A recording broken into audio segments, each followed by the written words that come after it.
Bismillahirrahmanirrahim. Assalamualaikum warahmatullahi wabarakatuh. Alhamdulillahirabbil alamin wassalatu wassalamu ala rasulillahil mursalin wa ala alihi wa ashabihi ajma'in. Amma ba'du. Pertama-tama marilah kita panjatkan puja dan puji syukur kehadirat Allah Subhanahu wa taala yang mana atas rahmat dan karunia-Nya kita masih diberi kesehatan sampai saat ini. Shalawat beserta salam semoga senantiasa tercurah limpahkan kepada Nabi kita Nabi Muhammad sallallahu alaihi wasallam, tak lupa kepada keluarganya, para sahabatnya, tabi'in-tabi'atnya, dan juga kepada kita selaku umatnya, mudah-mudahan kelak mendapatkan syafaat darinya. Amin ya rabbal alamin. Oke, apa kabar semuanya hari ini? Semoga kita semua senantiasa diberi kesehatan dan lindungan oleh Allah Subhanahu wa taala. Amin ya rabbal alamin. Sebelumnya perkenalkan, nama saya Nina Sunia, mahasiswa Prodi PAI semester 5D Fakultas Tarbiyah Institut Agama Islam Darussalam Ciamis. Pada kesempatan kali ini insya Allah saya akan mencoba membahas materi mengenai monogami dan poligami. Allah Subhanahu wa taala menciptakan segala sesuatu berpasang-pasangan. Demikian pula halnya yang terjadi pada manusia, diciptakan berpasang-pasangan laki-laki dan perempuan. Pernikahan dalam ajaran Islam dipandang sangat penting dan sakral. Begitu pentingnya sehingga bagi seseorang yang telah menikah disebutkan bahwa dia telah melindungi sebagian agamanya. Karena itu hendaklah dia bertakwa kepada Allah Subhanahu wa taala dalam memelihara yang sebagiannya lagi. Bahkan Rasulullah Shallallahu Alaihi Wasallam bersabda kepada Sayyidina Ali radhiyallahu anhu, "Hai Ali, ada 3 perkara yang janganlah kamu tunda-tunda pelaksanaannya, yaitu sholat apabila tiba waktunya, jenazah bila sudah siap penguburannya, dan wanita, gadis atau janda bila sudah menemukan laki-laki sepandan yang meminangnya." Hadis riwayat Ahmad. Berdasarkan jumlah suami atau istri dalam pernikahan, maka dapat dibagi menjadi 2, yaitu monogami dan poligami. Yang pertama, monogami.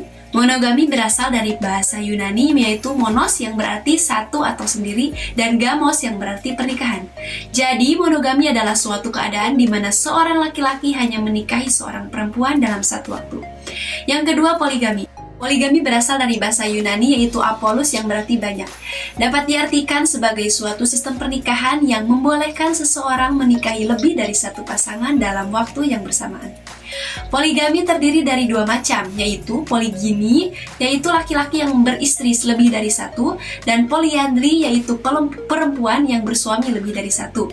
Poligini diberi peluang dalam Islam dengan persyaratan-persyaratan, sedangkan praktik poliandri dilarang di dalam Islam.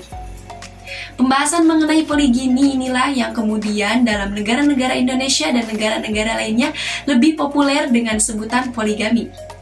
Poligami sebagai salah satu konsep pernikahan yang dijalankan oleh manusia sejak pra-Islam. Dan ini merupakan persoalan dalam konsep keluarga yang saat ini masih menjadi topik yang paling sering dibicarakan dan masih menimbulkan perdebatan, terutama serangan dari kaum orientalis yang gencar mengklaim bahwa poligami adalah produk murni ajaran Islam. Nah, sekarang bagaimana hukum monogami dan poligami dalam undang-undang? Indonesia sebagai negara hukum telah mengatur tentang pernikahan yang tertuang dalam Undang-Undang Nomor 1 Tahun 1974 tentang perkawinan. Undang-undang ini adalah undang-undang pertama di Indonesia yang mengatur soal perkawinan secara nasional. Berdasarkan undang-undang tersebut, maka hukum perkawinan di Indonesia menganut asas monogami, baik untuk laki-laki maupun perempuan. Pada asasnya, seorang pria hanya boleh memiliki seorang istri, seorang wanita hanya boleh memiliki seorang suami. Pasal 3 ayat 1 Undang-Undang Pernikahan Nomor 1 Tahun 1974. Seorang yang terkait tali perkawinan dengan orang lain tidak dapat kawin lagi kecuali dalam hal yang tersebut dalam Pasal 3 ayat 2 dan Pasal 4. Pasal 9 Undang-Undang Pernikahan Nomor 1 Tahun 1974. Pasal tersebut sejalan dengan Islam yang menganut pernikahan dengan asas monogami, terutama bagi wanita. Hal ini sesuai dengan budaya ketimuran. Berdasarkan pasal ini juga, seorang dapat menjalani konsep poligini dengan syarat mengajukan surat permohonan ke pengadilan di daerah tempat tinggalnya, setelah sebelumnya istri yang bersangkutan memberikan persetujuan. Pengadilan dapat memberikan izin seorang suami bisa beristri lebih dari seorang apabila yang pertama istri tidak menjalankan kewajibannya sebagai istri, yang kedua istri mendapat cacat badan atau penyakit yang tidak dapat disembuhkan, yang ketiga istri tidak dapat melahirkan keturunan, yang keempat adanya persetujuan dari istri atau istri-istrinya, Yang kelima, adanya kepastian bahwa suami mampu menjamin keperluan-keperluan hidup istri-istri dan anak-anak mereka. Dan yang keenam, adanya jaminan bahwa suami akan berlaku adil terhadap istri dan anak-anak mereka. Nah, sekarang bagaimana hukum monogami dan poligami dalam Islam? Monogami dan poligami merupakan konsep membangun keluarga dalam Islam. Dasar dari kedua konsep tersebut terdapat dalam Al-Quran Surah An-Nisa ayat 3 yang berbunyi Bismillahirrahmanirrahim Wa in khiftum alla tuqsitu fil yatama fankihu ma taba lakum minan nisa'i masna wa sulasa wa ruba' Wa in khiftum alla ta'dilu fawahidatan aw ma malakat aymanukum Dhalika adna alla ta'ulu Shadaqallahul azim. Yang artinya, dan jika kamu khawatir tidak akan mampu berlaku adil terhadap hak-hak perempuan yatim bila mana kamu menikahinya, maka nikahilah perempuan lain yang kamu sukai. 2, 3, atau 4. Tetapi jika kamu khawatir tidak akan mampu berlaku adil, maka nikahilah seorang saja, atau hamba sahaya perempuan yang kamu miliki. Yang demikian itu lebih dekat agar kamu tidak berbuat zalim. Banyak orang yang kadang hanya melihat poligami sebagai sunnah, padahal ada monogami yang juga sunnah dan bermakna indah. Selama 25 tahun Nabi menikah dengan Siti Khadijah. Nabi tidak sekalipun melakukan poligami. Nabi baru melakukan poligami setelah wafatnya Siti Khadijah. Walaupun demikian, Nabi melakukan poligami tentunya atas dasar perintah dari Allah Subhanahu wa Ta'ala. Bahkan jika kita menghitung lama antara monogami dan poligami yang dilakukan oleh Nabi, tentunya lebih lama monogami dibandingkan poligami. Jadi monogamilah yang seharusnya lebih digaungkan dalam kehidupan berumah tangga.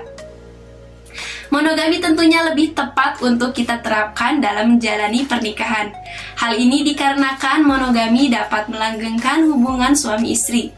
Meskipun poligami bukan bentuk dari perselingkuhan, namun tetap saja banyak di antaranya yang memutuskan untuk mengakhiri pernikahannya karena terlibat poligami. Terlebih Allah Subhanahu wa Ta'ala sangat membenci perceraian meskipun hukumnya diperbolehkan, dan rasanya tidak ada satu orang pun yang menginginkan perceraian. Semuanya pasti menginginkan kerukunan dan kebersamaan sampai akhir hayat. Praktek poligami yang dilakukan oleh Rasulullah SAW mempunyai motif untuk melindungi perempuan-perempuan yang ditinggal mati suami mereka yang syahid di medan perang, dan demi kepentingan pendidikan dan penyebaran agama Islam. Dalam kaitan itu, pakar hukum Islam dalam Masailul Fiqhiyah menuliskan alasan Rasulullah SAW menjalani praktek poligami sebagai berikut. Yang pertama, untuk kepentingan pendidikan dan pengajaran agama. Istri Nabi sebanyak 9 orang itu bisa menjadi sumber informasi bagi umat Islam yang ingin mengetahui ajaran-ajaran Nabi dan praktek kehidupan Nabi dalam keluarga dan bermasyarakat, terutama mengenai masalah-masalah kewanitaan atau kerumah tanggaan. Yang kedua, untuk kepentingan politik, mempersatukan suku-suku, bangsa Arab, dan untuk menarik mereka masuk agama Islam. Yang ketiga, untuk kepentingan sosial dan kemanusiaan. Syekh Abdul Aziz bin Abdullah bin Baz ketika ditanya, apakah poligami dalam Islam hukumnya mubah atau dianjurkan?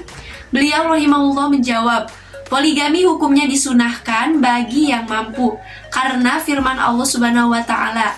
Beliau menyebutkan ayat Surah An-Nisa ayat 3 di atas. Dan karena perbuatan Rasulullah SAW menikahi 9 orang wanita, Allah memberi manfaat besar bagi umat ini dengan keberadaan para istri Nabi SAW tersebut. Kebolehan poligami dalam ajaran Islam bagi laki-laki bukanlah tanpa persyaratan.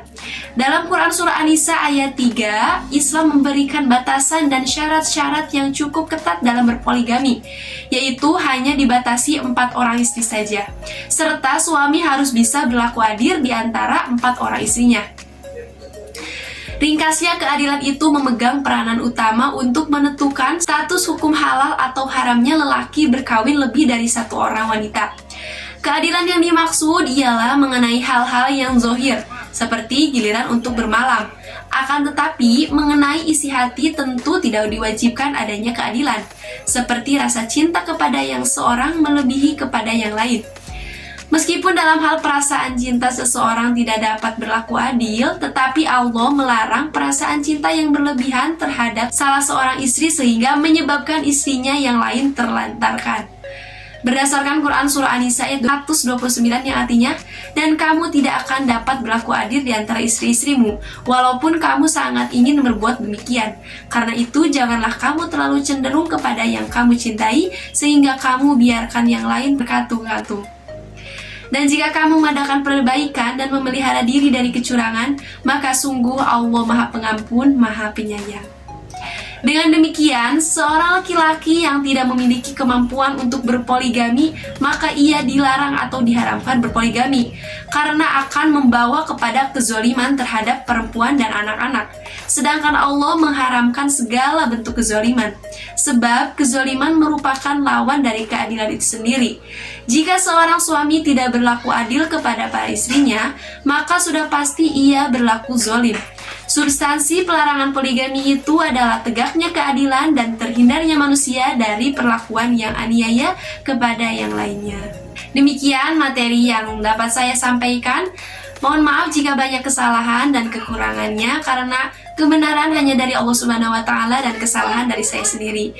Jika ada kesalahan, mohon dikoreksi, dan teman-teman bisa mencari referensi lain yang lebih banyak dan lebih lengkap tentunya. Terima kasih atas perhatiannya. Wassalamualaikum warahmatullahi wabarakatuh.